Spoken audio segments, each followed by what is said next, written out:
Boy, it's been a couple of intense days, hasn't it? We've all, I think, have been in more meetings than I've been in the last couple of weeks in just a few days. When I was talking to Danny about my remarks this evening in terms of conclusion, he asked that I focus on the future of social entrepreneurship, which is clearly a challenge given that these days it's almost impossible to predict the future of anything. But in thinking what I was going to share, I decided that really there was no better way than by telling you a story. I guess my preference for storytelling is partly due to being embedded in the Oxford community for the last 4 years. And Oxford is a city of stories, and the renowned people who have woven them there.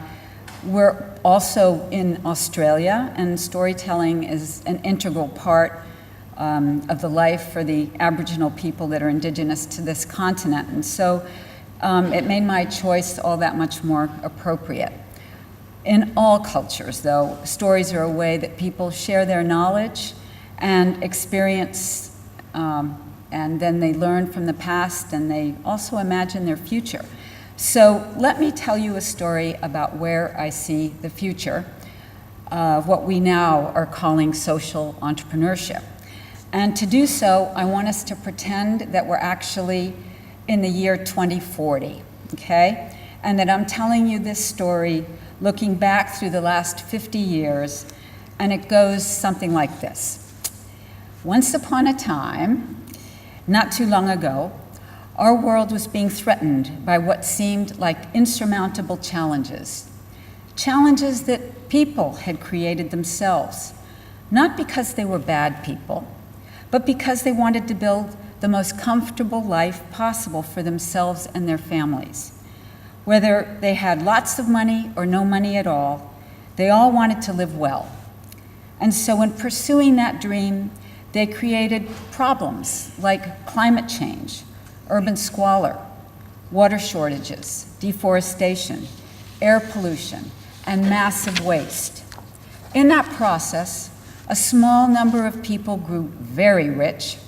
Many people were able to live very comfortably, but yearned to be very rich. And a lot of people dreamed of being rich, but just got poorer because they were unable to have access to quality education and health care. And the problem was that no one was happy, whether they were rich, not so rich, or poor. This was also a time when the world got smaller. It didn't physically shrink. What happened was that there were huge advances in the travel and communications industry, technology industry. One morning you could be in Oxford, England, for example, and that evening you could be having dinner in Dhaka, Bangladesh. But thanks to communication technology, you didn't even have to go anywhere. You could find out what was happening in other parts of the world as it occurred and get in touch with people anywhere at any time. So because people traveled and used communication technology, they were aware that there were big problems all over the world, not just in their own communities.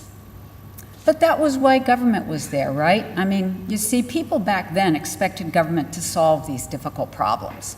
After all, that's why they paid their taxes and elected presidents and prime ministers, right?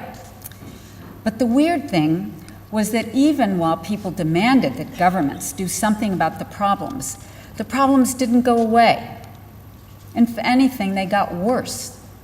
A lot of these problems were also exacerbated by corporate greed and increasing corporate power.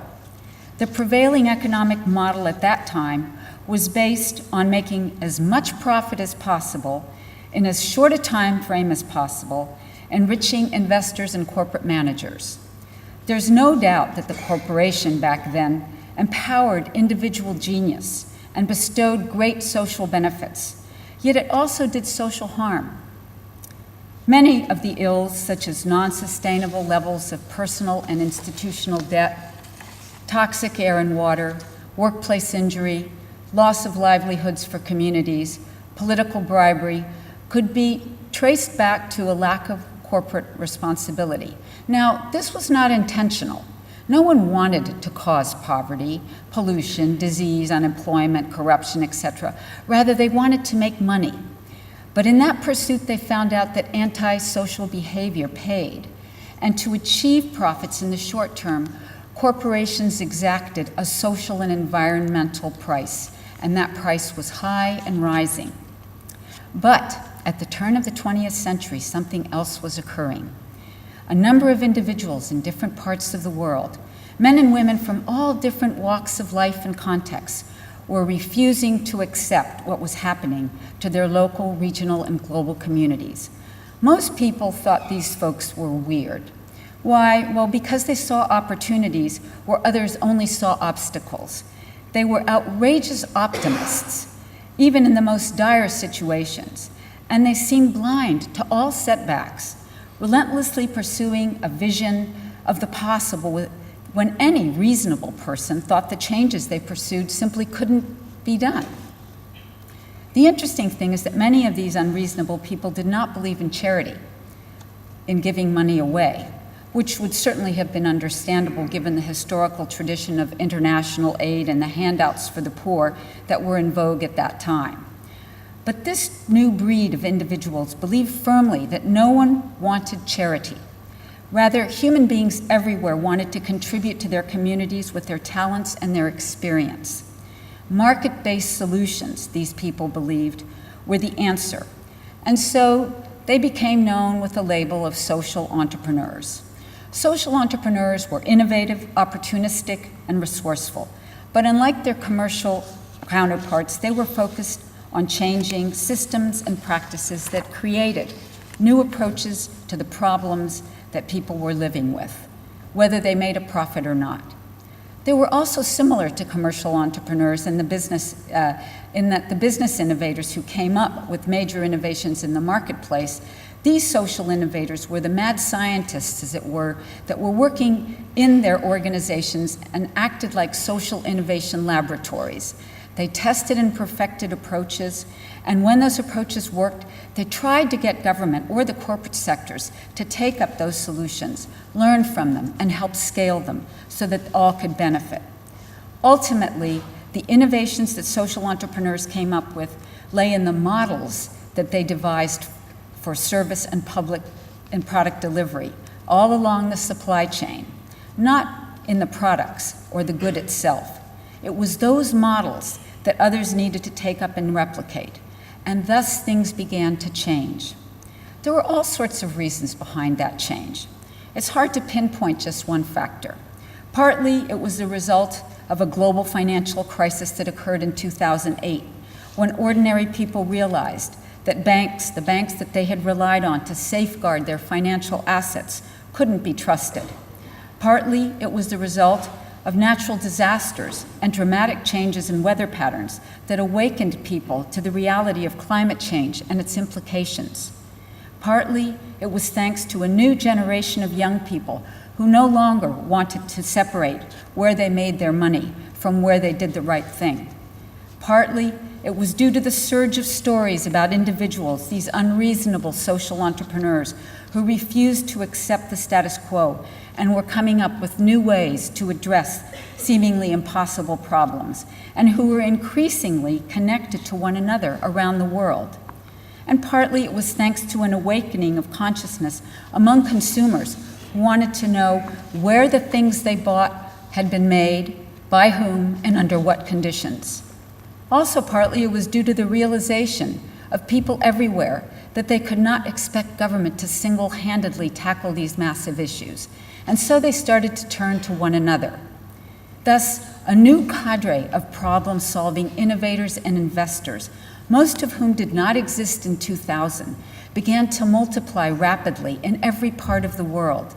They were responding to new incentives and were equipped with unprecedented tools, resolved to meet neglected needs that had caused unnecessary hardship.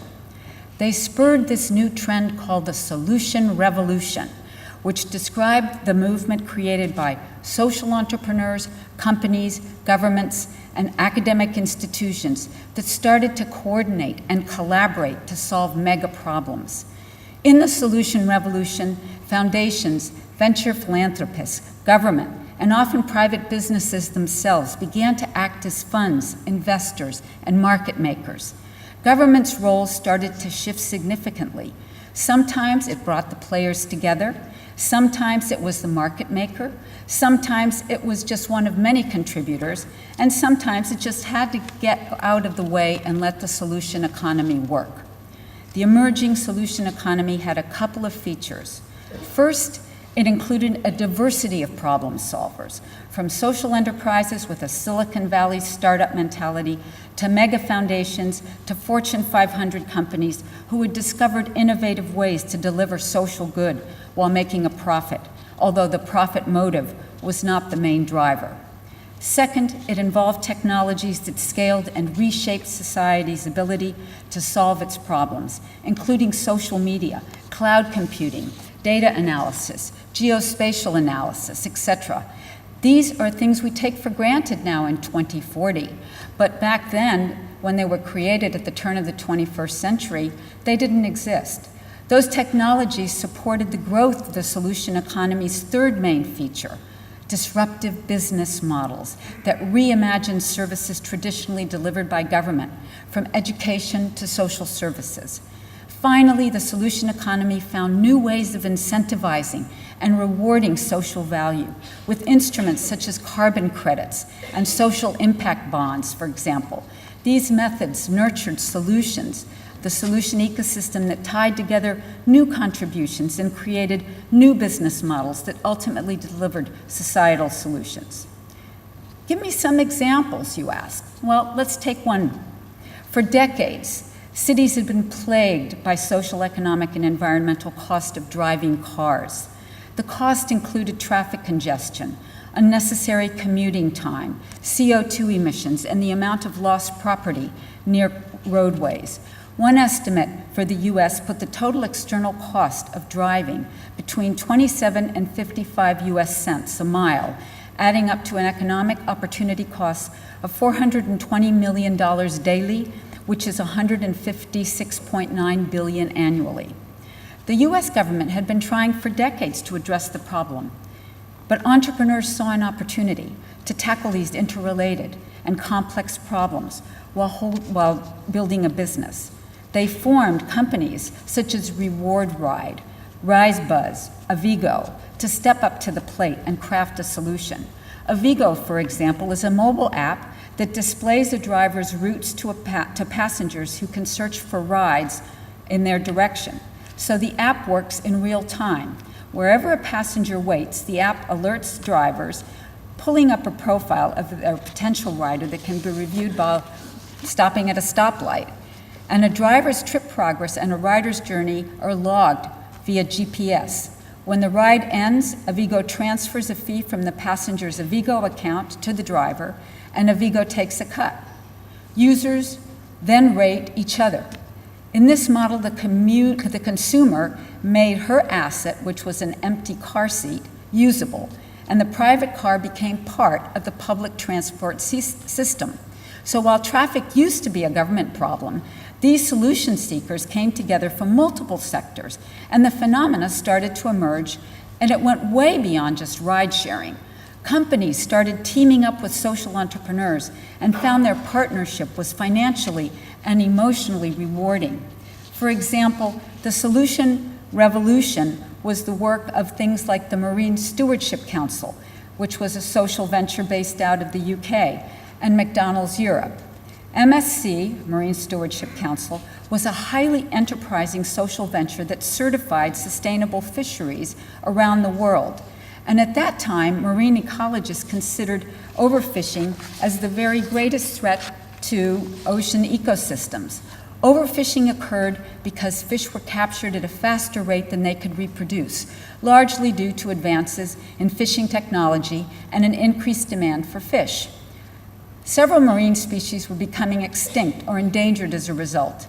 If this trend had not stopped, overfishing would have had a devastating impact on ocean communities as it destabilizes the food chain and destroys the natural habitats of many aquatic species. So over several years, Rupert Howes, who was the CEO of MSC, had been cultivating middle management in McDonald's who were keen to find ways to make their products sustainable. I know that sounds bizarre, but that actually was true back then. Every year, back then, McDonald's sold 100 million fish sandwiches in Europe. But by 2010, every fish dish people ate at McDonald's anywhere in Europe came from Marine Stewardship Council certified fisheries. But in the process, McDonald's did a remarkable thing. Rather than stopping doing business with those fisheries in their supply chain that were not certified, they supported MSC to work with their traditional suppliers so that they could be certified in sustainable fisheries. What a fantastic way to scale impact in that partnership. Anyway, many stories like that. And so it happened that companies, social entrepreneurs, and individual citizens started pioneering these disruptive business models to address many of the world's toughest challenges. They revolutionized education and provided housing for millions who had lived in slums. They spread vaccines, combated human trafficking, and solved society's big problems through a unique convergence of resources and new alliances. So let me bring you back to the here and now to conclude. The solution revolution is a story in the making. It is exciting and it is highly promising. The capacity to use markets to address major social problems is no longer the domain of social entrepreneurs. Governments and companies are embracing their respective roles in facilitating and supporting the scaling up of proven and innovative approaches. In fact, in the case of companies, many are engaging in entrepreneuring themselves, not just as a CSR function, but as a realization that in this rapidly changing world where the threats brought about by climate change, energy shortages, nutritional poverty, etc., companies that don't reshape their supply chains and manufacturing processes will be dinosaurs in short order. There's no doubt that social entrepreneurs have played a catalytic role in building the solution revolution. Ultimately, their innovations lie in the models that they have devised for service and product delivery all along the supply chain, not in the provision of the good itself. But it is those models that others need to take up and replicate, and it is beginning to happen. We are at the dawn of a new era of government, business, and social enterprise collaboration, where these sectors are coming together to solve society's toughest challenges. Hopefully, we will accelerate the pace at which we move away from each sector operating in isolation and too frequently coming into conflict with one another because of ideological positions rather than pragmatic considerations. But there's one question I want to leave you with, and that is, can this change happen fast enough for us to live happily ever after? Thank you.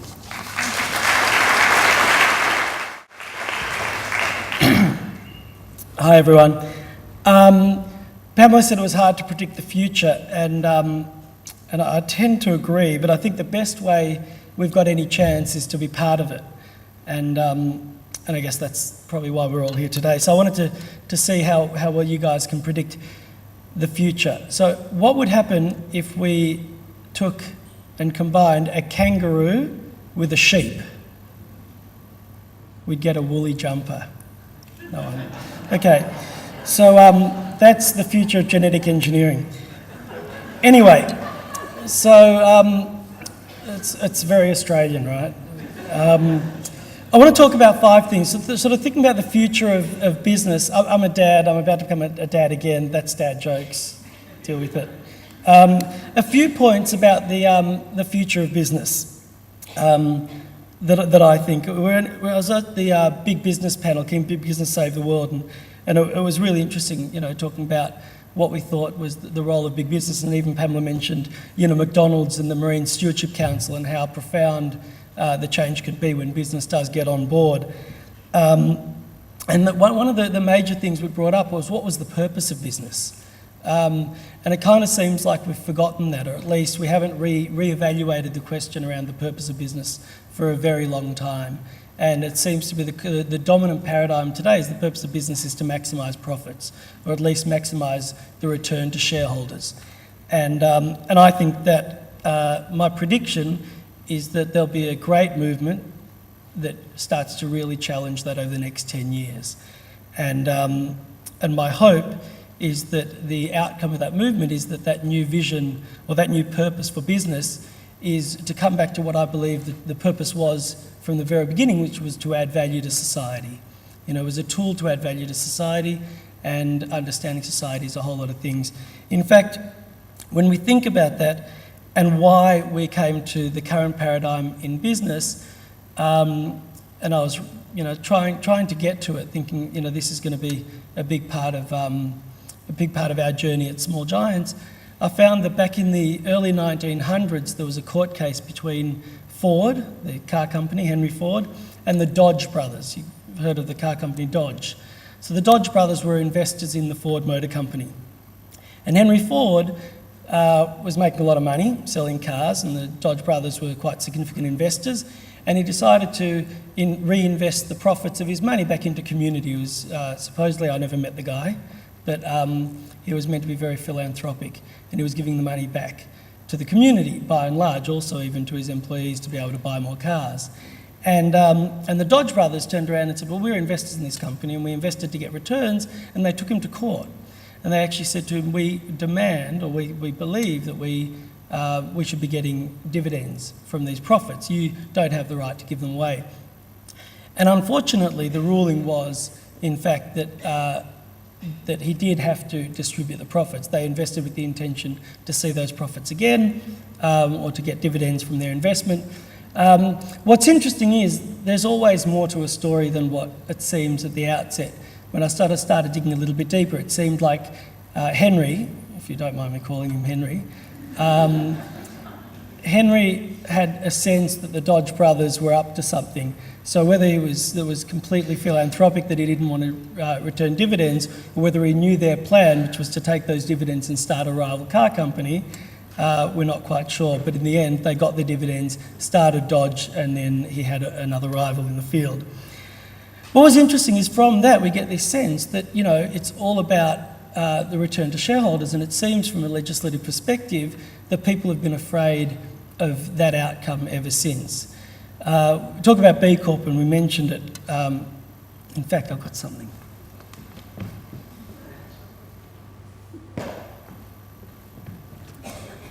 That's cool. That's what you get when you become a B Corp. It's very special, although it looks pretty flimsy and stuff. But we talk about B Corps, and what's interesting is B Corp is trying to redefine that from a legislative perspective. And one of the big things is coming back to that purpose of adding value to society and what they look at, or at least value to the company at large. And when we sort of ask the question, who is the company? Is it just the shareholders? I think in 10 years, we'll hopefully be at a stage where we start understanding the company is not just the shareholders. It's the employees, it's the community, it's the environment, it's the customers, and it's the shareholders. And maybe when we sort of realise the enlightened nature of the purpose of businesses, we'll reprioritise the list that currently exists with shareholders absolutely as number one.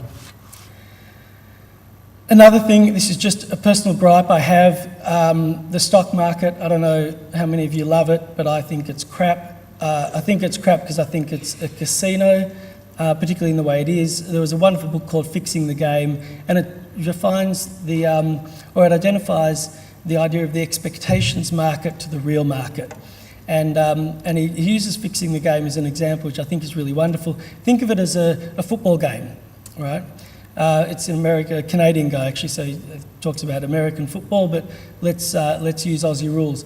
And he sort of says, well, there's the real game where the players are out there and they're actually playing, and then there's the betting game where we have a guess of who might win. And we've got these incredibly strict rules between the guys who play the game and the guys who bet. And you sort of wonder, why do we have those rules? Because otherwise the game would be rigged. And kind of weirdly, when we think about the game of business, we have this expectations market, and then we have the real game where I actually just want a glass of water or a coffee or whatever. And these things are completely intermerged. So my prediction, actually I doubt this is going to happen, but I'd love it to if we could, is at least to get rid of the short-term trading. And I think that would have a profound impact on the long-term perspectives that business have. That was kind of like a side note. I don't know if anyone's with me on that, but hopefully you are. Yeah, we'll be running for election in a couple of years, it's cool. And The third one, I guess, that I wanted to bring up is I think the sort of at the core of all this, which is culture. And again, in the big business section, we had Anna Reeves, who's making a film about empathy. And I think when I think of culture and empathy and particularly sort of the depth of that is really emotional intelligence. And I think we just haven't been hiring people, or at least our leaders in business, for emotional intelligence and empathy and all the things that we actually want out of business. If business's purpose is to try and improve society, add value to society. And that value is everything from, the glasses I wear to the haircut I get, So I don't think, we have to talk about it purely in social enterprise terms. But there is a sense of adding value, and there are some clear examples where companies are detracting value. And I think the reason for that is this massive imbalance, and I guess that's the fourth point. And the fourth point is trying to find a balance again. When I think of success, I think of balance, and that balance changes as we grow and we develop and as we change, and when you have children, when you get a new job, the definition of balance in your life or the understanding of balance changes, and that's fine. It's something that changes all the time. So it's a moving target, but I think for me at least, that's what success looks like, finding that right balance. And being self-aware enough to know when you're out of balance, and then obviously addressing that.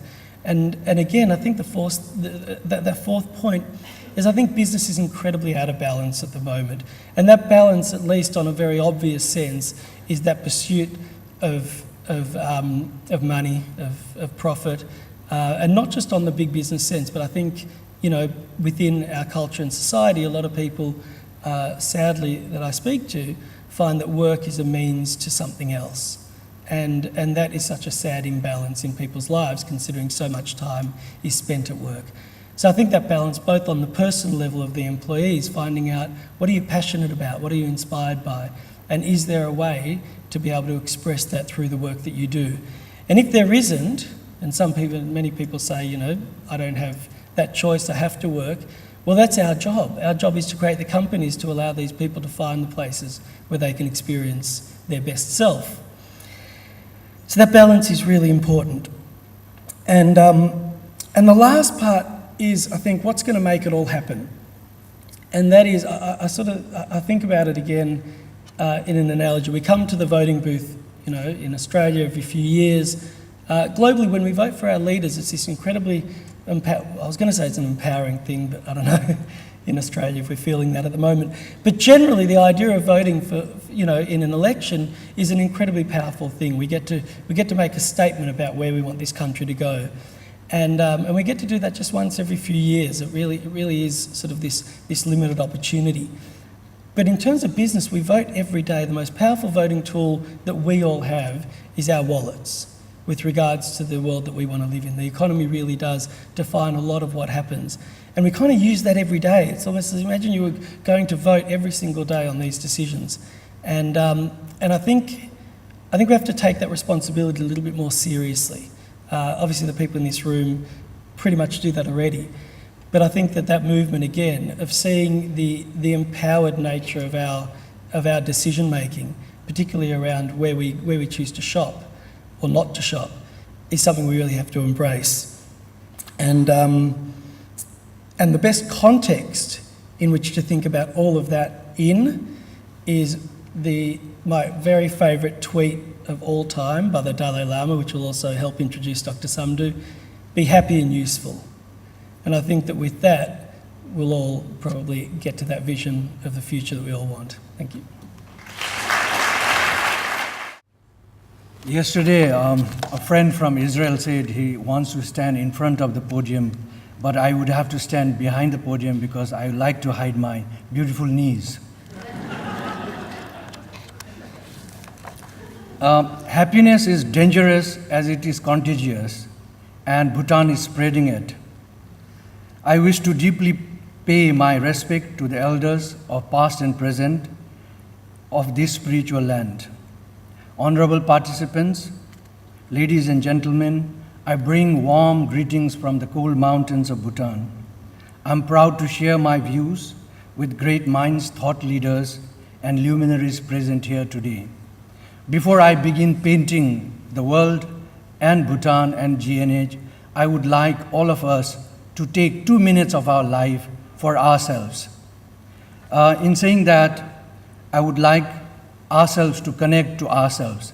If you don't mind, would you please sit straight on your chair for a moment, comfortably with your hands rested on your palm. Please close your eyes. Now, please listen to your breathing. Please breathe normally and listen to your breathing. I breathe in, I breathe out. I breathe in, I breathe out. We will do this for a minute.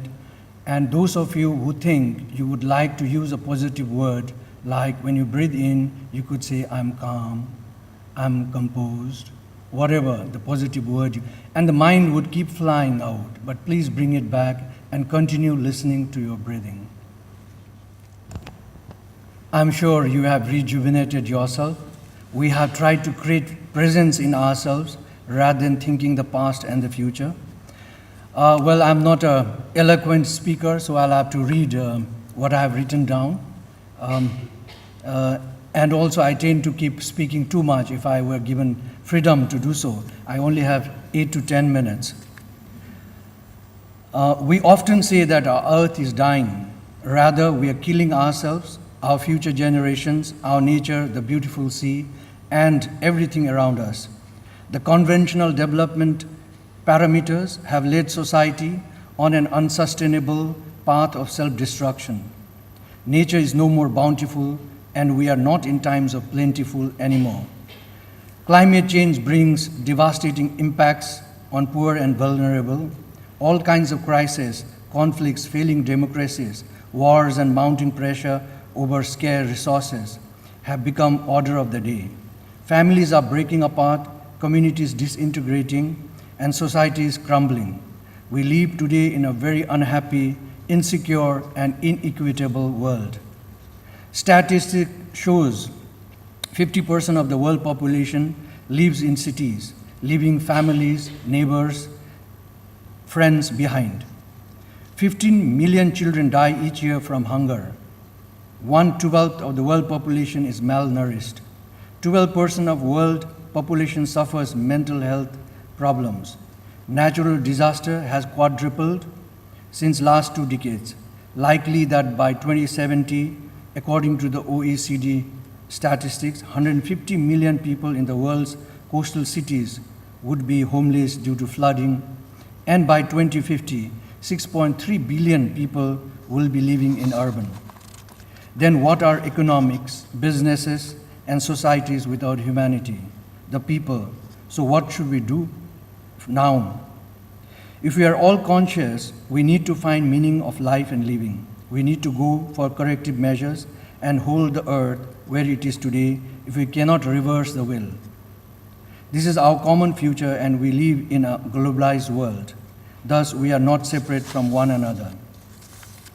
Development must serve a purpose, and that is not merely to further economic growth, but rather to create conditions for happiness and the well-being of all life. Today, we are exceeding the Earth's carrying capacity by 1.5 times, and our overuse of resources is not even benefiting those most in need. Sadly, it is 20% of the world population who also takes world's 2/3 of income, enjoys 85% of the products from our common heritage, the earth. While 40% of the population gets only 2% of the share and 5% of the global income. There is no equity in resource distribution, and we are not independent. We need to be together, interdependent. The world is one, and we must live like one. We realize the more destructions we make through conflicts, war, fire, climate change, bad living habits, the more GDP grows simply because we spend more money on rebuilding infrastructure and support systems. It is estimated that by 2070, with the present trend, climate change alone will cost $35 trillion, 9% of the GDP, the world global GDP. The resources are depleting, and the pursuit for limitless growth population explosion and insatiable consumerism continues to grow, and this is not translating into improvements in human happiness and well-being. To address these daunting problems, Bhutan has been approaching development through different lenses by applying the principle of gross national happiness, so-called GNH. Since the principle of GNH were taken to UN General Assembly in 2008 and 2010 by the Prime Minister of Bhutan, it rapidly took momentum since last year. And this year in April, high-level meeting, 800 great minds, thought leaders, Nobel laureates, heads of states, NGOs, economists, and others participated at this meeting at the UN headquarters. On request of the UN, His Majesty the King of Bhutan has issued a decree to constitute a secretariat in Bhutan to bring to the world a new development paradigm, post-millennium, 2015 post-millennium development goals. There are 60 thought leaders globally under this secretariat working towards this today. What does GNS do as opposed to conventional development measures, GDP? It sees development in a holistic way, which values both material and spiritual development. Happiness in context of GNH is not simply a fleeting, pleasurable, subjective feeling. Rather, GNH refers to deep, abiding happiness that comes from living life in full harmony with natural world, with our communities and fellow beings, and with our culture and spiritual heritage. In short, from feeling totally connected with our world. In order to measure the various elements of this holistic development approach, every 2 years, Bhutan carries a survey that's linked with policy program screening tools. The GNH Index is a multidimensional measure which provides an overview of performance across 9 domains, which are psychological well-being, time use, community vitality, cultural diversity, ecological resilience, living standards, health, education, and good governance. The National GNH Index 2010 was averaged at 0.734, which is aggregated from 33 clustered indicators, and when unpacked, they become 124 variables. The higher the subjective variable, the lower the weight is assigned. Each variable is assigned a sufficiency level. People have freedom of choice in which they can make their life fulfilling, so it is not necessary that they need to have sufficiency level in all 124 variables. The survey results could rate a group of people unhappy, while subjectively they could claim to be very, very happy. Bhutan uses 3 cutoffs on this sufficiency level: 50%, 66%, and 77%. Below 50% of sufficiency level, we rate them as unhappy. Between 50 and 65, we rate them as narrowly happy. And between 66 to 76%, we say extensively happy. And above 77%, we call them deeply happy. People can be considered happy when they have sufficiency level in 66 and more weighted indicators. For happiness and well-being, GNH refers to living in harmony with nature, with communities, serving others, discovering one's innate human values, living without greed and excessive desire, avoiding consumerism altogether, actually, reflective and analytical in thoughts and deed, and understanding of the world, and being compassionate. Thus, happiness and well-being is not about oneself, that begins and ends with oneself, but it is collective.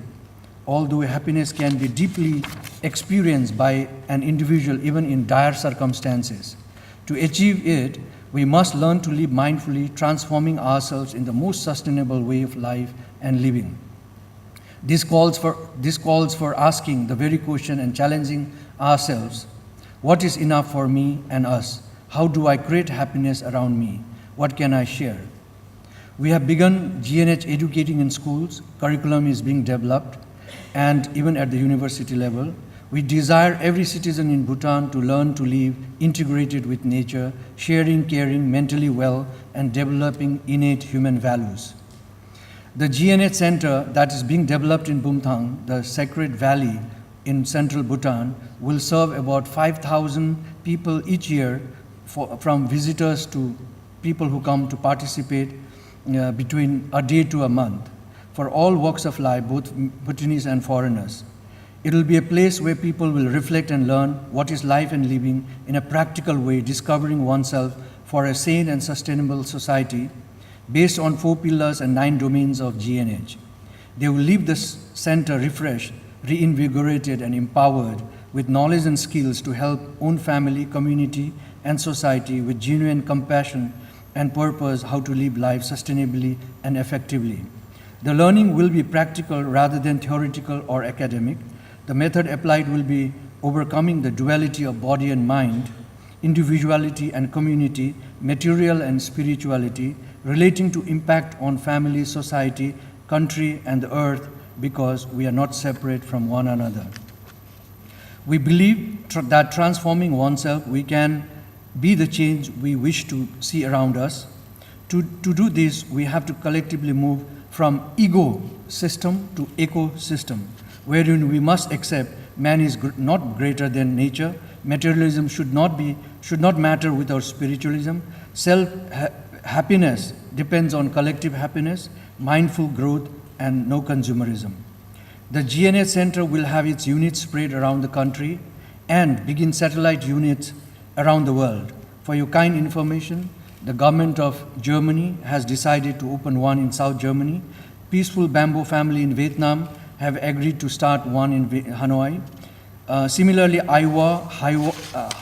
Hawaii are considering, and a few states at the United States, as Maryland, Vermont, and others wish to develop similar center with in fact, we are beginning the development process with similar index like GNH.